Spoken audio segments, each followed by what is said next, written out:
You're listening to Entrepreneur's Enigma, a podcast about the ups and downs of the entrepreneurial journey. Every week, your host Seth Goldstein interviews entrepreneurs from all walks of life about their entrepreneurial journeys. From store owners to Fortune 500 CEOs, we all have stories to tell. So sit back and join us for the next 20 or so minutes while we explore the entrepreneurial world.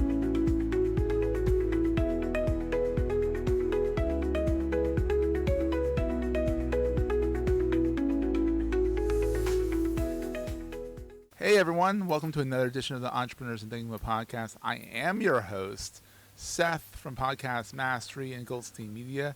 Today I have Beth, who is a award-winning copywriter, messaging consultant, owner of That's a Spade copywriting service. She writes compelling voice-driven content for female entrepreneurs so they can communicate with the audiences that they want to work with. I love that because that's your niche. I like that people have the niche. They're not like, I just work for everybody. Right. I like that. And so I'm telling you what you've done, but for those who don't know, she's also the author, a creative writer, a speaker, and she's available for creative workshops and speaking engagements that focus on copy and communication. I'm trying to read the little script over here. I'm like, That's I'm messing okay. up today. It is. In her previous life, she worked in the beauty industry as a hairdresser, salon owner, salon educator, and sales rep. So you've done a lot. You've done a lot in that industry too. Jeez. Yep. So you're originally from New York, but now she lives in Boston with her artist husband and sweet cat Fifi. And she just got back from France. Yeah. That's kind of fun. Well, she didn't just get back because this is coming out in September, so she had been back. And she'll have been back from Smuggler's Notch in Vermont as well. Yes. She's living the best summer ever, and that's awesome. And the weather's nice up there right now. At least at the time of this recording, the weather's nice, and she'll take it. So, how you doing, Beth? I'm doing great, Seth. How about you? Not too bad. So Excellent. you were in the beauty industry. Yes. And so you do have a good haircut. So it's Thank not all you. choppy and all that stuff. It's all like half shaven. Like you would think you would know how to get a good haircut if you've been in the beauty industry for those years. So. Yep. But Yep. anyhow, that's for people who are watching the video. But so you did that. What made you go into copyright? I mean, you were in salon stuff. Where did the copy stuff come in? How did this all start out? So I've been writing personally for a long time. Mm-hmm. I'm going to say maybe back in middle school, It's been something, yeah. Yeah. Journaling, at first with all kinds of middle school aged angst, but then I got into this writing. boy looked at me sideways and really got me angry. That's right. Oh, he's cute. That's right. That kind of stuff. Do you still have those journals? Do you ever look back and read them and like, oh my God? I held on to them for a while, and then I thought, I have 3 kids, they're adult kids, and I just thought, do I want anybody to read this later? Oh, right, you want proof. Get rid of the proof. Yeah. So actually, I haven't done it recently, but I like to burn my journals. Ooh. Yeah. How very pagan. Yes, and just, release them into the atmosphere. And I like that. yeah. That's wild. That's cool. I like that. So you've been writing since, is there a novel in you? Like a romance novel in you? So I've written some short stories, but the project I've been working on for too long to share is actually a memoir. Ooh. And I've written some essays. I run some workshops. I've had some things. You're a writer through and through with a side jaunt into the salon industry. Yeah. And I went to college for business management after I got my hairdresser's license, and That's one of those general degrees that you get out and you're like, now what? Right, exactly. And so I wanted a business, and I really liked business. I loved having people to manage. I loved the marketing and the advertising. And so I can see, but liking managing people, that's a special breed of people. I really liked it. I agree with you. Like some people are like, oh, I love my job, but I have to manage people. And I think it's fun. And I really like actually figuring out, because you can't have 10 people. I think I had 10 employees at one point. You can't have 10 people and manage them all the same because everybody's motivated by different things. And their own little special snowflake. Yeah. So I really loved figuring that out and was for the most part successful. For the most part. Yeah. Once in a while, there's a bad egg or doesn't jive with the culture and you're like, you gotta go. Right. So I was home raising my kids for a little bit and really missed the business piece of it. At-home technician. Yep, at-home technician. And I thought, why can't I be writing and making it a business? Yeah. So that's kind of the entrepreneurial, I don't know what they call it. I forget entrepreneurial seizure. I don't know what they call it. It's something weird like that. But it's like you have a moment and it's like an epiphany. You're like, wait, why am I not doing this as a business? Yeah. It's like me in the podcast coaching. I've been in digital marketing for 17 years, podcasting for 15. But I'm like, people are asking me all these questions. Why am I not doing a podcasting coaching business? Why not? Right. And that's how things start, you know? Right. Of course. Yeah. So how long have you had your That's a Spade copywriting? I have been at that for about 8 years. I started part-time and I had That's the way to do it. Yeah, I had another part-time gig I was doing, but it was an in-person gig. And then in comes the pandemic, dun, dun, dun. And so... yeah, it's right. The pandemic is almost 5 years old already. Yeah. And so... oh, my God. Then I became full-time writer. That's how it worked. What else are you going to do? That and, a lot of Zoom calls. A lot of Zoom. Oh, so much Zoom. I loved it back then because it gave me something to be social with. But I was like, now I'm like done. Get me in person with people. I agree. And I think I'll risk getting COVID if I have to. But I still get a little squirrely, to be honest, a little off topic here, but I still get a little squirrely when it's really packed. Yes. More than I would have pre-pandemic. I'm like, yeah. I'll fist bump versus shake hands if I can help it. Things have changed a lot actually, but for better. Of course. Yeah. There's some weird stuff going on, but we'll leave that alone. That's right. We'll leave that alone. We will not discuss. Podcast. We'll leave that alone. But I love the whole networking part of even podcasting. Like did we connect through Podmatch or did we connect through Christy? Christy Mitchell. Christy the Great. Yeah, Christy. Oh, I love Christy. Me too. She's awesome. You're one of the Christy's groupies. Yes, absolutely. I love, and when we have a conversation, we always have a great conversation because I think we feel pretty much the same about marketing and being direct and, getting people out of the same old stuck corners that they get themselves in. Yeah. Yep. All right. So pandemic hit, side hustle became main hustle. What is the best thing about being an entrepreneur in your mind? I mean, a full-time entrepreneur, it's been 8 years, 5 fully in it, because 5.5. Yeah, it's been that long. Jeez.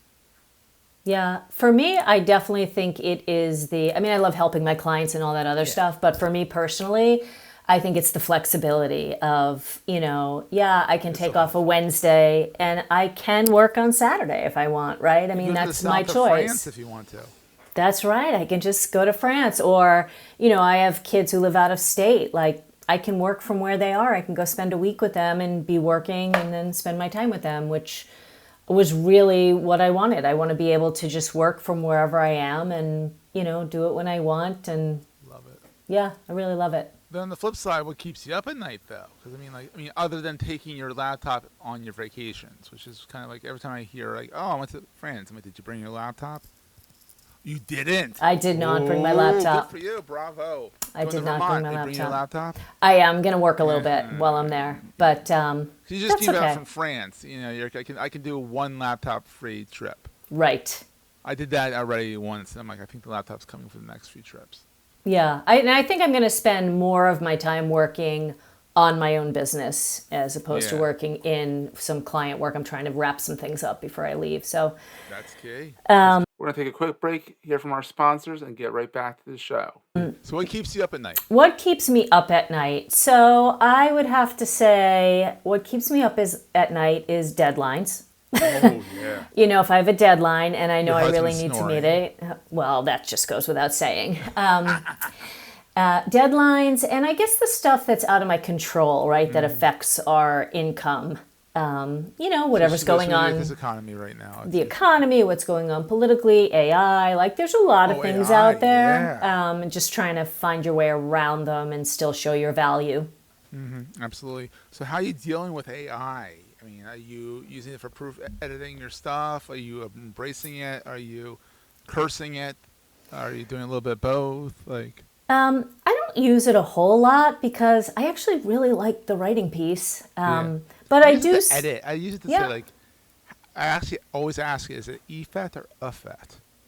Yes. I was a former journalist. I can still never get that Yep. right. It's You know always what- EFET. It's always EFET for me. And if it's wrong, it's wrong. Whatever. Yeah, you know what gets me is compliment. Compliment with the I and compliment with the E every time. I didn't even know there was a problem. Yeah, see? Now you got to get on that too. But Now I yeah. gotta check that. Yeah. Yeah, those two words are tough. So AI is, I have used it. I have used I it. know what you're up against. Yeah. Like if I have a transcript from a podcast, for instance, and I want to maybe write a blog from it, I can throw that in there and say, hey, can you give me the key points? I love it for key points. I love it for key points. I love it for the timestamps of Yes. things that it thought were interesting. Like castmagic.io does a transcript real fast, understands my Philadelphia English, which is shocking. Like Descript doesn't. I mean, it's like, what did you say?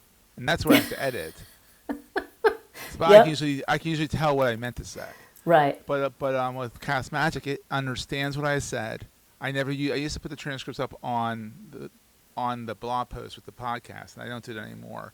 But it finds really good key points that I could put in for chapters. Right. I love AI for helping, not for Yes. doing. Yes, I agree fully. It's great too if you have a blog and you say, give me 4 social media posts out of this blog, or Yeah, it's good for that. It's good. It's a good assistant. yes, It's not a good replacement. right. It's an excellent tool. 'Cause it also hallucinates quite regularly. Yes. It tells you stuff that is. I think recently it made up a course for a college that didn't exist. Nice. And then there's one where it made a product that a company didn't do. So the company's like, all right, well, that's a good idea. We're going to actually do it now, but we didn't do it before. So weird stuff, all that stuff. So Yeah. here's a question for you. What is the most important thing to carry with you all the time? Oh, I have to tell you, I've been listening to your podcast and I love this question and I love hearing other people's answers. So I think for me, it's integrity and compassion.